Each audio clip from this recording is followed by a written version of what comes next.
Hey everybody, it's Dustin from Handsome Phantom, and today I'm excited to show you Dark Devotion. This game comes from Hibernian Workshop. It was a Kickstarter back in 2017, and now it's here, and it's actually out today if you're watching this on the release day of the video. And so this game kind of follows in a lineage of some other games that are like 2D Dark Souls. And so I don't want to be dismissive with that, but you can tell very much they wear some inspirations on their sleeves, and it really works out. We just got the game a little while ago here for the site, and so I've only had about an hour to dive in, but I started a fresh playthrough so you guys wouldn't see me die a million times. And so also I wanted to say, just so you know, there are cuts in this where I didn't want to show you guys me just dying repeatedly. But as you can see from this gameplay, there's lots of things going on. I just got hit by a trap there, which it's funny because you'll see the same traps every run, and then usually I end up forgetting and getting hit anyway. But the combat is really focused on how much stamina you have. You'll see that little bar up in the top left go up and down, and it really creates an interesting dynamic because just like in a game like Dark Souls, you can't just hit over and over and over again because you will run out of stamina and then you will get hit.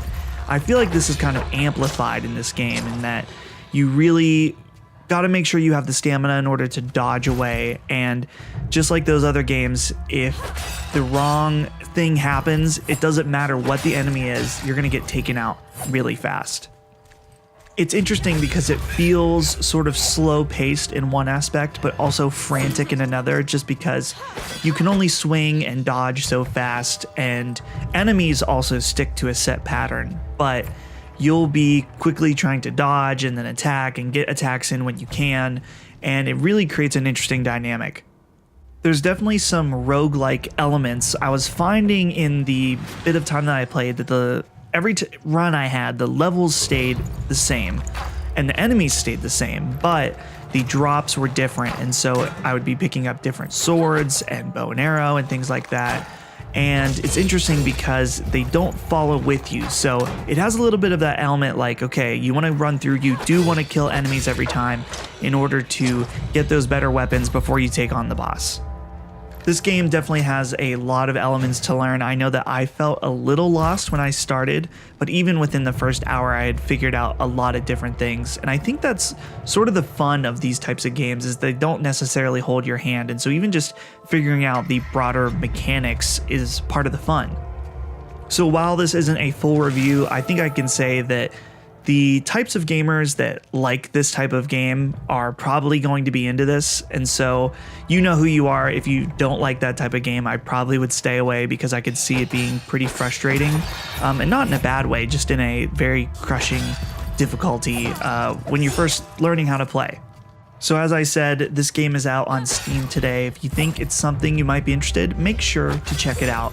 Also, while you're here, make sure to subscribe to us at Handsome Phantom. We have tons of gameplay previews and reviews just like this one, and I think you might like them. Maybe you won't. I don't know. Don't tell me if you don't like it. Only subscribe if you do. That would be really helpful. So also check out our website, handsomephantom.com. We've got tons of awesome written stuff there. You're going to want to check it out. This video is going to keep going until the first boss of the game, so I hope you enjoy the rest of the gameplay.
Kia.